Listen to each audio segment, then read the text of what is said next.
만약 이 일이 그녀가 아직 학생이었을 때 실제로 일어났다면 김수현은 더 이상 단순한 배우가 아니라 범죄자입니다. 이 연예인들은 도대체 자신들을 뭐라고 생각하는 걸까요? 잘못을 저질렀다면 인기 스타라도 그 대가를 치러야 합니다. 딸을 잃고 나서 아무 이유 없이 거짓말을 하겠어요? 김새로운 가족이 기자회견까지 열었다면 분명한 이유가 있는 겁니다. 경찰이 이 사건을 무시한다면 대중은 당연히 어떤 권력자가 이를 덮으려 한다고 의심할 수밖에 없습니다. 이제는 모두 AI를 탓하면서 결국 아무도 책임지지 않네요. 고 김새로운 가족과 스타 김수현 간의 사건에 대한 최근 보도에 대해 네티즌들의 분노 섞인 댓글이 SNS를 뒤덮고 있습니다. 이런 수많은 고발과 부인, 법적 공방 속에서 진실은 과연 어디에 있는 걸까요? 오늘 영상에서는 사건의 전체 타임라인을 파헤치고 법적 관점에서 분석해 사건을 더 깊이 이해해보겠습니다. 5월 7일 고 김새로운 가족이 충격적인 음성 녹취록을 공개하는 기자회견을 열면서 김수현 김새로운 논란이 재점화되었습니다. 해당 녹취록에 따르면 김새로는 겨울방학 동안 김수현과 성인 행위를 했습니다. 김수현은 김새로에게 선정적인 사진을 보내고 자신과 잠자리를 가진 여성 아이돌들을 험담하기도 했습니다. 기자회견 말미에 변호인은 김새로운 가족이 아동복지법 위반 및 허위사실 유포 혐의로 김수현을 형사 고소했다고 밝혔습니다. 아동복지법 제17조 제2항은 아동에게 음란 행위를 하도록 유도하거나 그 매개자가 되거나 성희롱 및 학대를 한 자를 처벌합니다. 유가족은 김수현이 김새로운이 고등학교 2학년이던 겨울방학 중 음란하거나 성희롱, 성적 학대를 했다고 주장하고 있습니다. 김수현이 김새로운 가족을 명예훼손으로 고소하자 가족 측은 이에 맞서 허위사실 유포로 맞고소했습니다.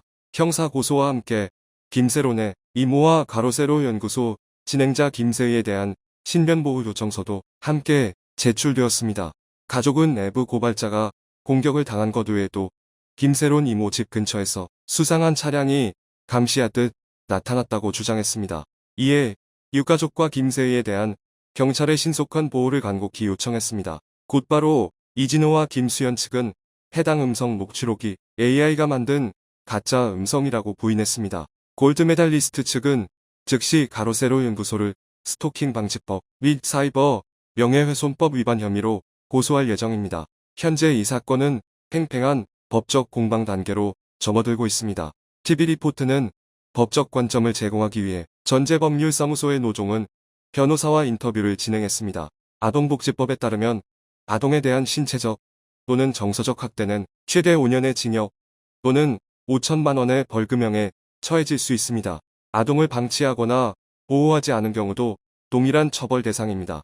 미성년 아동에 대한 성적 학대는 더욱 엄중하게 처벌되며 강제성 또는 부적절한 성적 행위의 경우 최대 10년 징역 또는 1억 원의 벌금형이 부과될 수 있습니다. 변호사는 김새로운 가족이 제출한 증거가 사실이라면 이는 경찰 수사의 핵심 단서가 될 수 있다고 말했습니다. 하지만 노종은 변호사는 다음과 같이 설명했습니다. 성범죄 사건에서는 피해자의 일관된 진술이 가장 중요합니다. 그러나 피해자가 사망한 상황에서는 추가 증거 확보가 매우 어렵습니다. 사건의 향방은 경찰이 수사를 얼마나 적극적으로 진행하느냐에 달려 있습니다. 노종은 변호사는 덧붙였습니다. 이러한 사건에서 아동복지법 위반 여부를 판단하는 것은 매우 복잡할 수 있습니다. 단순히 성행위 여부뿐 아니라 정서적 학대도 중요한 판단 요소입니다. 대중의 의혹이 크더라도 우리는 무죄 추정의 원칙을 간과해서는 안 됩니다. 정식 기소는 범행의 시점, 장소, 방식이 명확히 명시되어야 합니다. 현재 음성 녹취록은 있으나 다른 진술이 없기 때문에 기소에 활용할 수 있는 자료가 부족합니다. 경찰은 목격자 진술을 철저히 검증하고 피고소인 김수현에 대한 면밀한 조사를 통해 사건을 구성해야 합니다. 사건의 결과는 경찰의 수사 의지에 달려 있습니다. 마지막으로 그는 다음과 같이 언급했습니다. 이 사건은 디즈니 플러스 드라마 노크오프의 미칠 파장과도 밀접하게 연결돼 있습니다. 만약 김수현이 억울하게 누명을 썼다면 가족 측을 상대로 손해배상을 청구할 수 있습니다. 반대로 가족의 주장이 사실이라면 김수현은 수백억 원의 손해배상 책임을 질 수도 있습니다. 이 사건은 국민적 관심사인 만큼 경찰도 상당한 수사 압박을 받고 있을 가능성이 큽니다. 5월 7일 오후 김수현을 고발하는 기자회견이 끝난 직후 유튜버 이진호 측도 긴급 기자회견을 열었고 디스패치가 생중계했다. 이 자리에서 유튜버 이진호는 김세론 가족과 가로세로 연구소가 공유한 주장들에 대해 반박했다. 김세론의 것으로 알려진 녹취록에 대해 이진호는 AI로 조작된 증거라고 주장했다. 유튜버 이진호는 단언했다. 김세혜 씨가 공개한 모든 자료는 조작된 작품입니다. 심지어 그는 AI를 진실을 왜곡하는 도구로 만들고 있습니다. 이진호는 김세론이 중학교 2학년 때 김수현과 성관계를 가졌다고 인정한 녹취록의 배후 인물은 미국 뉴저지에 거주하는 사기꾼이라고 밝혔다.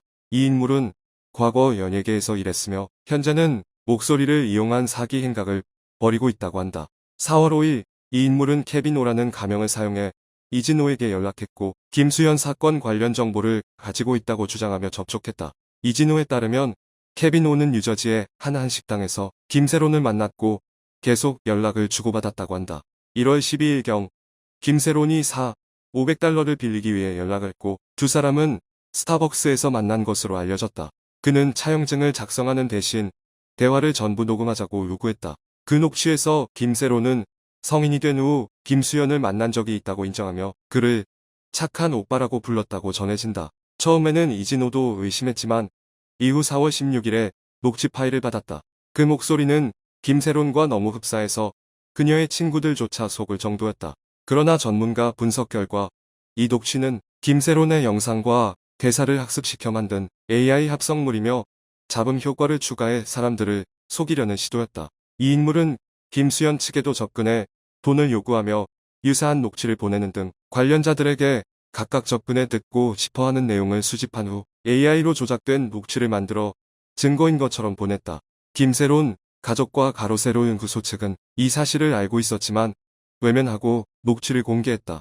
김수현 측은 같은 날인 5월 7일 오후 소속사 골드메달리스트를 통해 강하게 반박했다. 배우 측은 공식 입장을 내고 가로세로 연구소가 AI 기술을 이용해 조작된 증거를 유포하며 김수현의 명예를 훼손하고 있다고 주장했다. 골드메달리스트는 공식 입장에서 유튜브 채널 가로세로 연구소는 김세론 배우와 제3자의 대화 녹취록을 입수했다고 주장하며 그 내용이 김수현에게 유리하다고 발표했습니다. 하지만 그 녹취는 철저한 검증을 거쳐 완전한 조작으로 판명됐습니다. 우리는 그것이 AI 기술로 생성된 것이라고 확신할 만한 근거를 갖고 있습니다. 김수현 측은 녹취를 보낸 인물이 김세론과 전혀 관련이 없는 사람이라고 강조했다. 회사 측의 대응에 실패하자 이 인물은 유튜브 채널 가로세로 연구소와 손을 잡고 가짜 녹취를 공개했다. 폭행 피해 사진이라 주장한 사진에 대해서도 회사는 이는 전혀 근거 없는 주장이고 조작된 내용입니다. 해당 사진은 인터넷에서 쉽게 찾을 수 있는 이미지입니다. 라고 설명했다. 가로세로 연구소와 자료를 전달한 사람은 인터넷에서 사진을 가져와 증거라고 주장했는데 이는 말도 안 되며 용납할 수 없다고 말했다. 골드메달리스트는 5월 7일 오후의 기자회견을 허위 정보를 바탕으로 한 조직적인 사이버 테러 행위라고 비난했다. 회사는 또한 강경한 법적 대응을 예고하며 우리는 가로세로 연구소를 스토킹 방지법 및 정보통신망법 허위사실 유포에 따라 고소할 준비를 하고 있습니다. 라고 밝혔다. 이 범죄를 저지른 자들이 반드시 법적 책임을 지도록 수사기관과 긴밀히 협조할 것이라고 전했다. 5월 7일 배지석 변호사를 통해 김세론 가족은 오후 2시에 강남에서 긴급 기자회견을 열 것이라고 밝혔다. 배지석 변호사는 이번 기자회견이 배우 김수현의 중대한 범죄 혐의와 관련되어 있다고 강하게 주장했다. 배지석 변호사는 기자회견에 앞서 우리는 김수현의 중대한 범죄를 폭로할 것이라고 예고했다. 김세론 고인의 가족을 대리하는 변호사 외에도 이번 기자회견에는 김수현의 사생활을 폭로해요. 가로세로 연구소 대표도 참석했다.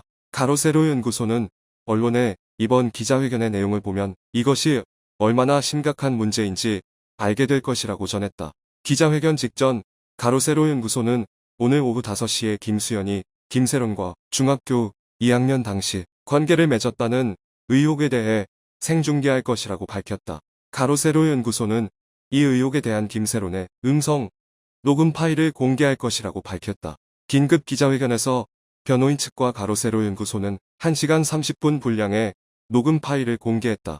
변호인 측에 따르면 해당 녹음 파일은 김세론이 직접 녹음한 것이다.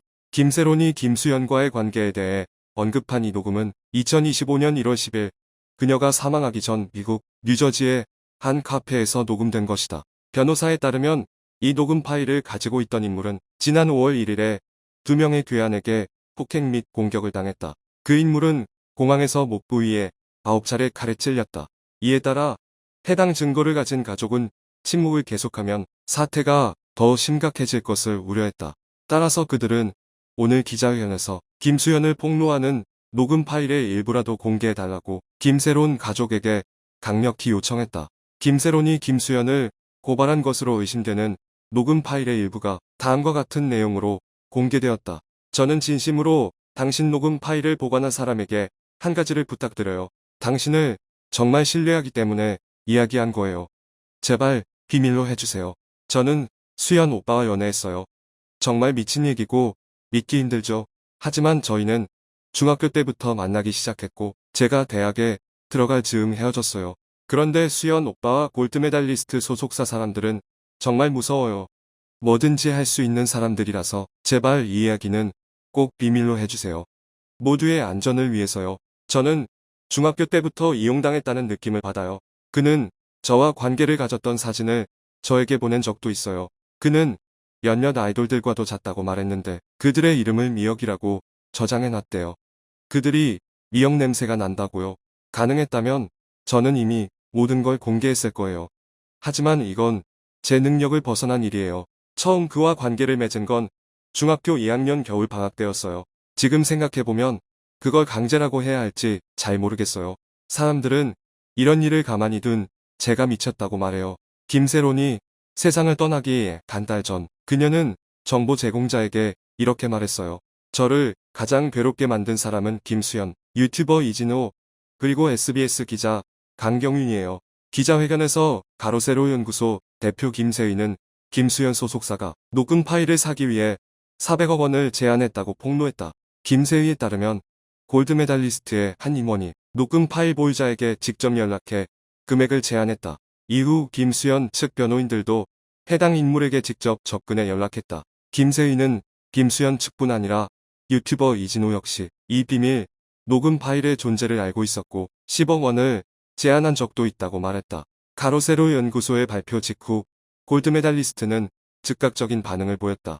골드메달리스트는 오늘 김세론 가족이 가로세로 연구소 유튜브 채널과 함께 주최하는 기자회견에 대해 깊은 우려를 표명했다. 골드메달리스트는 가로세로 연구소가 이번 논란을 악용해 김수현에 대한 허위 정보를 유포할까 우려하고 있다.